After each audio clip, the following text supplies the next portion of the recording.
નમસ્કાર મિત્રો, સ્વાગત છે તમારું અમારી ચેનલ પર એક નવા વિડીયોમાં। પુત્રદા એકાદશીના દિવસે આ 5 તુલસીના પાનનો ઉપાય કરી લેશો તો મિત્રો ધનવાન બની જશો। આર્થિક સમસ્યા બહુ જ વધી ગઈ હોય તેમજ જીવનમાં ચારે બાજુથી મુશ્કેલી હોય તો એમાંથી બહાર નીકળવાનો કોઈ રસ્તો જ ન દેખાય તો મિત્રો પુત્રદા એકાદશીના દિવસે આ 5 તુલસીના પાનનો ઉપાય તમારે અવશ્ય જ કરી લેવો। આથી તમારી બધી જ મનોકામના પૂર્ણ થાય તેમજ બધા દોષોથી તમને મુક્તિ મળે, ધન આવશે કે તમે સાચવું પણ નહીં શકો। મિત્રો, લક્ષ્મી માતા તેમજ વિષ્ણુ ભગવાન એના આશીર્વાદથી તમારું આખું વર્ષ તમારા ઘરમાં ધનની વર્ષા થશે। તેમજ મિત્રો પુત્રદા એકાદશીના દિવસે તમારે આ 5 તુલસીના પાનનો ઉપાય કરવાથી તમને અપાર ધનની પ્રાપ્તિ થશે। કારણ કે મિત્રો આ ઉપાય છે એને વાસ્તુશાસ્ત્રમાં પણ જણાવવામાં આવ્યું છે। આથી જો તમે આવા શુભ દિવસ ઉપર આ ઉપાય કરી લેશો તો મિત્રો તમને એવા લાભો મળશે કે તમારું આખું જીવન હંમેશા માટે બદલાઈ જશે। તો મિત્રો વિડીયોમાં આગળ વધતા પહેલાં જો તમે ઈચ્છતા હોય કે લક્ષ્મી માતાની કૃપા તમારી ઉપર સદા જ બની રહે તો આ વિડીયોને લાઈક કરી અને કમેન્ટ બોક્સમાં જય માં લક્ષ્મી તમે જરૂરથી લખી દેજો। મિત્રો, આપણા હિન્દુ ધર્મમાં એકાદશીનું બહુ જ ખાસ મહત્વ છે। મિત્રો, આ દિવસ એટલો બધો પવિત્ર હોય છે કે જો તમે આ દિવસે કોઈ પણ ઉપાય કરો છો તો એનું ફળ તમને અવશ્ય જ પ્રાપ્ત થાય છે। મિત્રો, આ પુત્રદા એકાદશી વર્ષમાં 2 વખત આવે છે, એક શ્રાવણ પુત્રદા એકાદશી અને એક પોષ પુત્રદા એકાદશી। આથી જો તમે આ પોષ પુત્રદા એકાદશીના દિવસે પુત્રની પ્રાપ્તિ ઈચ્છતા હોય તો મિત્રો તમારે આ ઉપાય અવશ્ય જ કરી લેવો જોઈએ। એ આપણા ધર્મમાં તમામ એકાદશીઓનું પોતાનું અલગ મહત્વ હોય। એકાદશીની તિથિ ભગવાન વિષ્ણુને સમર્પિત હોય છે અને 1 મહિનામાં 2 એકાદશી આવે જેમાંથી એક કૃષ્ણ પક્ષમાં હોય અને બીજી એકાદશી શુક્લ પક્ષમાં હોય છે। મિત્રો, હવે આપણે વાત કરી રહ્યા છીએ પુત્રદા એકાદશી જે વર્ષ 30 ડિસેમ્બર રોજ ઉજવવામાં આવશે। આ દિવસે વ્રત કરીને અને ઉપવાસ કરીને ભગવાન વિષ્ણુની પૂજા કરવાથી બધી જ મનોકામનાઓ પૂર્ણ થાય। માનવામાં આવે છે કે જે મહિલાઓ પુત્ર પ્રાપ્ત કરવા માંગે તેઓ આ વ્રત કરે તો તેમને પુત્રની પ્રાપ્તિ થાય છે। તેની સાથે જ જો તમારા ઘરમાં કોઈ દોષ જેવા કે વાસ્તુ દોષ, શનિ દોષ, મંગળ દોષ કે કુંડળી દોષથી હેરાન થતા હોય તો તમારે આ વિડીયોને આખો જોવો જોઈએ અને અમે તમને જે પણ ઉપાય જણાવીએ છીએ એ ઉપાય તમારે જરૂર કરવા જોઈએ મિત્રો, જેથી કરીને તમારી સમસ્ત મનોકામનાઓ પૂર્ણ થાય। અને મિત્રો, તમારે આ ઉપાય કઈ રીતે કરવાનો છે, ક્યારે કરવાનો છે અને આ ઉપાય કોણ કરી શકે છે તો મિત્રો આ બધી જ જાણકારી અમે આજના આ વિડીયોમાં તમને આપવાના છીએ। મિત્રો, આથી આ વિડીયોને છેલ્લે સુધી જોવા વિનંતી, કારણ કે મિત્રો આ વિડીયોને જો તમે આખો જોઈ લીધો તો તમને એવી દુર્લભ જાણકારી પ્રાપ્ત થશે કે જે તમારું આખું જીવન જ ચમકાવી દે। તો મિત્રો આવનારી પુત્રદા એકાદશીના દિવસે તમારે આ 5 તુલસીના પાનનો ઉપાય અવશ્ય જ કરી લેવાનો છે અને પ્રાચીન સમયમાં બહુ જ પ્રચલિત રહ્યો છે। આથી જો તમે આ વખતે આવનારી એકાદશીના દિવસે જો તમે આ 5 તુલસીના પાનનો ઉપાય કરી લીધો તો મિત્રો તમારા જીવનમાં ભલે ગમે તેટલી મુશ્કેલીઓ હોય એમાંથી તમે ઉજાગર થઈ શકો છો, અથવા તો તમારી કોઈ એવી મનોકામના જે વર્ષો જૂની હોય અને એના માટે ઘણા બધા ઉપાય કર્યા હોય પણ તેમ છતાં જો તે પૂરી ન થઈ શકી હોય તો મિત્રો હવે સમય આવી ગયો છે તો તમે પુત્રદા એકાદશીના દિવસે આ 5 તુલસીના પાનનો ઉપાય અવશ્ય જ કરી લેજો। તેમજ મિત્રો જો તમે નોકરીની તૈયારી કરી રહ્યા હોય તો તમને નોકરી મળી જશે અને જો તમને તમારા ધંધામાં જૂનો નફો પ્રાપ્ત ન થતો હોય અથવા ઘરનું કોઈ એવું સભ્ય કે જે બીમાર જ રહેતો હોય તો મિત્રો તમારે આજનો આ વિડીયો આખો જોવા માટે વિનંતી છે। કારણ કે મિત્રો આ વિડીયોને જો તમે એકવાર આખો જોઈ લેશો તો તમારો બીજો કોઈ વિડીયો જોવાની જરૂર જ નહીં પડી શકે। તો મિત્રો તમારે આ વખતે આ ઉપાય અવશ્ય જ કરી લેવો જોઈએ। જો તમે ગઈ એકાદશીના દિવસે આ ઉપાય ન કર્યો હોય તો મિત્રો તમારે આ વખતે જો આ ઉપાય કરી લેશો તો તમને અવશ્ય જ ઉત્તમ ફળની પ્રાપ્તિ થશે। કારણ કે મિત્રો એકાદશીના દિવસે ઘણા એવા શુભ સંયોગો બની રહ્યા હોય કે જે ઉપાય તમે કરશો તો એની સીધી જ અસર તમને જોવા મળી શકે છે। તો મિત્રો, વિડીયોમાં તમે આગળ વધતા પહેલાં જો તમે ઈચ્છતા હોય કે લક્ષ્મી માતાની કૃપા તમારી ઉપર સદા જ બની રહે તો મિત્રો આ વિડીયોને લાઈક જરૂર કરી દેજો અને કમેન્ટમાં જય માં લક્ષ્મી જરૂરથી લખી દેજો, જેથી કરીને તમને આ ઉપાયનું ફળ પ્રાપ્ત થઈ શકે. તો મિત્રો, આ એકાદશીનો દિવસ એટલો શુભ હોય છે કે જો આ દિવસે મિત્રો માતા લક્ષ્મી અને વિષ્ણુ ભગવાન બહુ જ પ્રસન્ન મુદ્રામાં હોય છે. આથી જો તમે પૂરી શ્રદ્ધાથી આ ઉપાય કરી લ્યો છો તો મિત્રો તમારી સમસ્ત મનોકામના જે છે એ પૂર્ણ થઈ શકે. મિત્રો, એવું માનવામાં આવે છે કે ઘણીવાર તમે મોટા હોમ હવન પણ કર્યા હોય અને બીજા ઘણા ઉપાય પણ કર્યા હોય, પણ તેમ છતાં તમને જે ફળની પ્રાપ્તિ ન થાય એ તમે જો આ એકાદશીના દિવસે કોઈ ઉપાય કરો છો તો તમને એ મનોકામનાનું ફળ અવશ્ય જ પ્રાપ્ત થઈ શકે. તો મિત્રો, આવો હવે આપણે આ ઉપાય વિશે આગળ વધીએ. તો મિત્રો, જે પણ આ વિડીયોને જોશે તો તે લોકોએ આ પુત્રદા એકાદશીના દિવસે આ 5 તુલસીના પાનનો ઉપાય અવશ્ય જ કરી લેવો જોઈએ. જો તે એકવાર આ ઉપાય કરી લેશે તો મિત્રો તેના ઘરમાં ક્યારેય પૈસા ખૂટી નહીં શકે. તેની સાથે જ મિત્રો ઘરના દોષોને દૂર કરવા માટે તેમજ તમારા ઘરના કોઈ સભ્ય કે જેના લગ્ન ન થતા હોય અથવા તો એવા પતિ પત્ની કે જેને પુત્ર પ્રાપ્તિ ન થતી હોય તો મિત્રો તમારે આ ઉપાય અવશ્ય જ કરી લેવો જોઈએ. કારણ કે મિત્રો આ દિવસે પુત્રદા એકાદશી રહેવાની છે. આથી મિત્રો આ એકાદશીનું નામ જ એવું સાર્થક કરે છે કે પુત્રની પ્રાપ્તિ કરનારી એકાદશી. આથી જો તમે આ દિવસે કોઈ પણ ઉપાય કરો છો તો તમારી જે પણ મનોકામના હોય, જેની તમે ઈચ્છા રાખતા હોય તે અવશ્ય જ પૂર્ણ થઈ શકે. પણ મિત્રો તમારે આ ઉપાય છે એ પૂરી શ્રદ્ધાથી કરવો. મિત્રો, ઘરની જે માતાઓ અથવા બહેનો હોય છે તે આ ઉપાય કરી શકે છે અને આપણા શાસ્ત્રોમાં ઘરની માતાઓ અથવા બહેનોને આપણે ઘરની લક્ષ્મી જ માનીએ છીએ અને લક્ષ્મી તરીકે પૂજીએ છીએ. જો લક્ષ્મી પોતે જ આ ઉપાય કરે તો એનું ફળ અવશ્ય જ પ્રાપ્ત થાય. તેની સાથે જ જો બીજો કોઈ સભ્ય આ ઉપાય કરે તો તે પણ આ ઉપાય આરામથી કરી શકે. તો મિત્રો, આ 5 તુલસીના પાનનો ઉપાય છે અને તમારે પોતાના ઘરની આજુબાજુમાં જો મંદિર હોય તો તમારે ત્યાં ઉપાય કરવાનો છે. તો મિત્રો તમે આ ઉપાય જે છે એ સવારના સમયે અથવા તો સંધ્યાકાળમાં પ્રદોષ કાળના સમયમાં પણ કરી શકો છો. તો મિત્રો આવનારી પુત્રદા એકાદશીના દિવસે તમારે આ 5 તુલસીના પાનનો ઉપાય અવશ્ય જ કરી લેવો જોઈએ, જેથી તમારા ઘરમાં જો પૈસાની તંગી હશે અથવા તો તમારા ઘર ઉપર લેણું થઈ ગયું હશે તો મિત્રો એમાંથી તમને છુટકારો મળી જશે. તેમજ તમારી કોઈ પણ મનોકામના હોય એ અવશ્ય જ પૂર્ણ થઈ જશે. તો મિત્રો આ ઉપાય કરવા માટે સૌપ્રથમ તમારે 5 તુલસીના પાન લેવાના છે અને મિત્રો તમારે આ 5 તુલસીના પાન ઉપર એક કંકુનો ચાંદલો કરી લેવો અને પછી જો તમારા ઘરની આજુબાજુમાં વિષ્ણુ ભગવાન અથવા તો લક્ષ્મી માતાનું મંદિર હોય તો એ મંદિરે જઈને તમારે લક્ષ્મી માતાને આ 5 તુલસી પાન અર્પણ કરી દેવાના છે. અને તેની સાથે જો ભગવાન વિષ્ણુ કૃષ્ણ મંદિર હોય તો તેને 5 તુલસીના પાન અર્પણ કરી લેવા. મિત્રો આ 5 તુલસીના પાન અર્પણ કરીને પછી તમારે એક શુદ્ધ ઘીનો દીવો પણ પ્રગટાવો.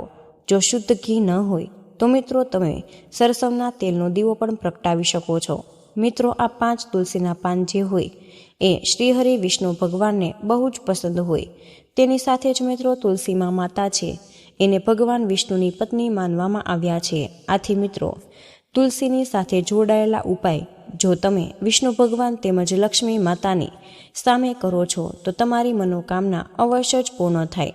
આથી મિત્રો તમારે 5 તુલસીના પાન લઈને ભગવાન કૃષ્ણ અથવા તો ભગવાન વિષ્ણુ અને લક્ષ્મી માતાને અર્પણ કરી દેવા અને એક દીવો પ્રગટાવીને પછી મિત્રો લક્ષ્મી માતાનું તેમજ ભગવાન વિષ્ણુના નામનું તમારે સ્મરણ કરવાનું છે અને તેના નામનો જાપ કરવાનું રહેશે. અને જાપ તમારે 21 વાર કરવો. મિત્રો પછી તમારે પોતાની જે પણ મનોકામના હોય એનું તમારે સ્મરણ કરવું અને લક્ષ્મી માતા તેમજ ભગવાન વિષ્ણુને પ્રાર્થના કરવાની છે કે મારા જીવનમાં જે પણ પૈસાને લગતી સમસ્યા છે એને તમે દૂર કરો.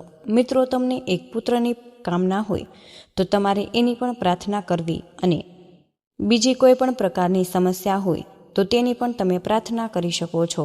તો મિત્રો આ એકાદશીનો દિવસ જે હોય છે એ બહુ જ શુભ માનવામાં આવે છે. આથી જ આ એકાદશીનો દિવસ ભગવાન શ્રીહરિ, વિષ્ણુ, નારાયણ અને લક્ષ્મી માતાને જ સમર્પિત હોય છે. આથી મિત્રો, જો તમે તેની સામે અને તેને લગતા ઉપાય કરો છો તો મિત્રો તે અવશ્ય જ તમારી મનોકામના પૂર્ણ કરી શકે.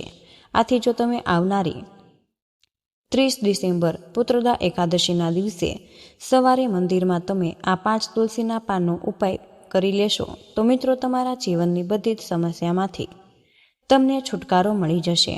જો તમારા ઘરમાં દોષ જેવા કે વાસ્તુ દોષ, શનિ દોષ, મંગળ દોષ, બંધન દોષ, કુંડળી દોષ એ હોય તો મિત્રો બધા જ દોષોથી તમને મુક્તિ મળી જશે. તેની સાથે જ જો તમારા ઘરમાં પૈસાને લગતી સમસ્યા હોય તેમજ તમારા ઘરના સભ્યનો ધંધો સરખો ચાલતો ન હોય તો મિત્રો ધંધામાં પણ તમને નફો થવા લાગે. જો કોઈ પરિવારનું એવું સભ્ય કે જે નોકરીની તૈયારી કરી રહ્યું હોય તો તેને પણ અવશ્ય જ નોકરી મળી જશે. આથી મિત્રો, તમે જ્યારે પણ એકાદશીના દિવસે ઉપાય કરો છો તો પૂરી શ્રદ્ધાથી તમારે આ ઉપાય કરવો કે જેથી વિષ્ણુ ભગવાન તેમજ લક્ષ્મી માતાની કૃપાથી તમારી સમસ્ત મનોકામના પૂર્ણ થઈ શકે. તો મિત્રો, આવો હવે આપણે એકાદશીના બીજા ઉપાય વિશે વાત કરી લઈએ. તો મિત્રો, આ ઉપાય છે કાળા તલનો ઉપાય. મિત્રો, આ કાળા તલનો ઉપાય જો તમે એકાદશીના દિવસે કરી લેશો તો તમને થોડાક જ દિવસમાં તમને આનું ફળ પ્રાપ્ત થઈ શકે અને આની અસર પણ તમને જલ્દી જ જોવા મળે. તેની સાથે જ ઘણા એવા લોકો જે પોતાના દુશ્મનોથી હેરાન થતા હોય અથવા તો જ કોઈની નજર ઉપર નજર લાગી ગઈ હોય તો મિત્રો એવું પણ તમે સમજી લેજો કે આજના વિડીયોમાં અમે તમને એવો ઉપાય જણાવીશું કે તમારી બધી જ સમસ્યાનું સમાધાન તમને આ વિડીયોમાંથી મળી જશે. સાથે જ જો તમે તમારી કુંડળીમાં અથવા તો જીવનમાં રાહુ કેતુથી હેરાન થતા હોય તેમજ શનિની પીડાથી હેરાન થતા હોય અથવા કોઈ પણ તમારા ઘરમાં વાસ્તુ દોષ, નજર દોષ હોય તો બધી જ પ્રકારની સમસ્યાઓમાંથી તમને છુટકારો મળી જશે અને ઉપાય પણ મળી જશે. તો મિત્રો, આ એક ચપટી કાળા તલ જો તમારા જીવનમાં બહુ જ મોટો ચમત્કાર કરી શકે તો મિત્રો આ એકાદશીનો દિવસ જે હોય છે એ દિવસે લક્ષ્મી માતા તેમજ ભગવાન વિષ્ણુની વિશેષ રીતે તમારે પૂજા આરાધના કરવામાં આવે છે. આવો હવે આપણે એ જાણી લઈએ કે તમારે આ એક ચપટી કાળા તલનો ઉપાય કઈ રીતે કરવાનો રહેશે. તો મિત્રો, આ ઉપાય કરવા માટે તમારે સૌપ્રથમ એક શુદ્ધ ઘીનો દીવો લેવાનો છે અને તેની અંદર એક ચપટી કાળા તલ નાખી દેવા. પછી મિત્રો, તમારે આ દીવો આવનારી પુત્રદા એકાદશીના દિવસે તમારે લક્ષ્મી માતાની સામે આ દીવો પ્રગટાવવાનો રહેશે. તો મિત્રો, જે કોઈ પણ વ્યક્તિ આ એકાદશીના દિવસે ઉપાય કરી લેશે તો મિત્રો આખા જીવનમાં તેની પાસે ક્યારેય પણ ધનને લગતી સમસ્યા નહીં આવે તેમજ તેના ઘરમાંથી ગરીબી છે એ સમાપ્ત થઈ જશે. તો મિત્રો, એવા લોકો જે ઘણી બધી મુશ્કેલીઓથી હેરાન થતા હોય અથવા તો જો કોઈના ઘરમાં ગરીબી અથવા તો ઝઘડા કલેશ રહેતા હોય તો તે લોકોએ આ ઉપાય અવશ્ય જ કરી લેવો જોઈએ. કારણ કે એકાદશીના દિવસે જો તમે આ પ્રકારના ઉપાય કરી લ્યો છો તો મિત્રો તમારી સમસ્ત પ્રકારની મુશ્કેલીઓ એનાથી તમને છુટકારો મળી શકે છે. તેમજ મિત્રો, તમારે પુત્રદા એકાદશીના દિવસે ભગવાન વિષ્ણુ અને માતા લક્ષ્મીની પૂજા કરવાથી અક્ષય પુણ્યની પ્રાપ્તિ થઈ શકે છે. તેમજ જીવનમાં સુખ અને સમૃદ્ધિ સારી રીતે જળવાઈ રહે છે. મિત્રો, એવું માનવામાં આવે છે કે વ્યક્તિને મૃત્યુ બાદ વૈકુંઠ લોકની પ્રાપ્તિ થાય. આ વ્રતના પુણ્યથી રાજા મહિજીત મહિષ્મતીને પૂર્ણ પુત્ર રત્નની પ્રાપ્તિ થઈ હતી. જેથી પુત્રદા એકાદશીનું વ્રત કરવાથી પુત્ર રત્નની પ્રાપ્તિના યોગ બને છે. તેમજ આ વ્રત કરવાથી વિવાહિત મહિલાઓના સુખ અને સૌભાગ્યમાં વૃદ્ધિ થાય. તેમજ પોષ પુત્રદા એકાદશીનું મહત્વ પુરાણ અને મહાભારતમાં જણાવવામાં આવ્યું છે. ભગવાન કૃષ્ણએ ધર્મરાજ યુધિષ્ઠિરને કહ્યું હતું કે પોષ મહિનામાં પુત્રદા એકાદશીનું વ્રત કરવાથી સંતાન સુખ પ્રાપ્ત કરી શકાય. આ ઉપરાંત આ વ્રત રાખવાથી દાંપત્ય જીવન પણ સુખી રહે. ઉપરાંત ભગવાન વિષ્ણુની કૃપાથી વ્યક્તિ સુખ અને સમૃદ્ધિ પ્રાપ્ત કરી શકે. એવું પણ માનવામાં આવે છે કે જો વ્યક્તિને પોષ પુત્રદા એકાદશીનું વ્રત કરે તો તેના માટે મોક્ષના દ્વાર ખુલી જાય અને ભગવાન વિષ્ણુને સમર્પિત એકાદશીનું વ્રત કરવાથી વ્યક્તિના પાપોનો સંપૂર્ણ નાશ થાય છે. મિત્રો, હવે આપણે જાણીએ કે એકાદશીના દિવસે શું ન કરવું. તો એકાદશી વ્રત રાખનાર વ્યક્તિએ ગુસ્સો ન કરવો જોઈએ. ઘરમાં બહાર કોઈ પણ પ્રકારના ઝઘડા અને કલેશ કરવાથી બચવું જોઈએ, નહીંતર વ્રતનું ફળ નહીં મળે. સવારે મોડે સુધી સૂવું ન જોઈએ.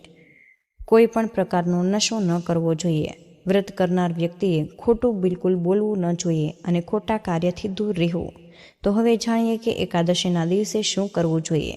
તો મિત્રો, આ એકાદશીએ સવારે તુલસીને જળ ચડાવવું અને સાંજે તુલસી પાસે ઘીનો દીવો પ્રગટાવી તુલસી માતાની પરિક્રમા કરવી જોઈએ.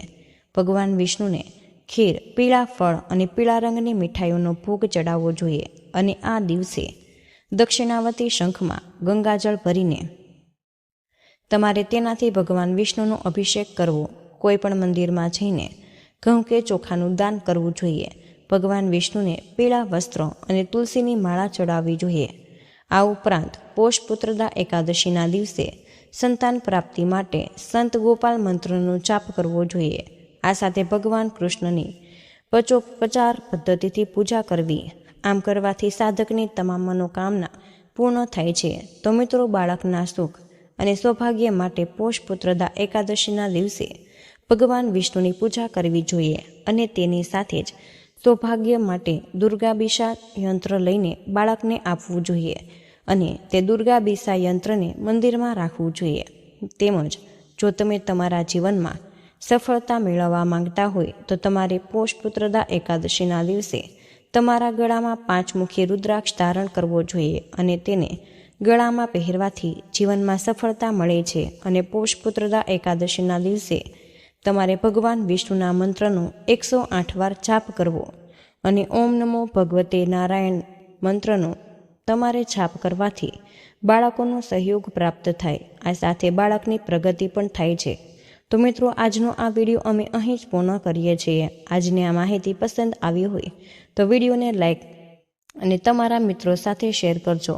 ચેનલ પર નવા હોય તો ચેનલને સબસ્ક્રાઈબ કરવાનું બિલકુલ ભૂલશો નહીં. કમેન્ટ બોક્સમાં જય મા લક્ષ્મી જરૂરથી લખી દેજો. જય શ્રી કૃષ્ણ. રાધે રાધે. ધન્યવાદ. વિડીયોને અંત સુધી જોવા બદલ આપનો ખૂબ ખૂબ જ આભાર.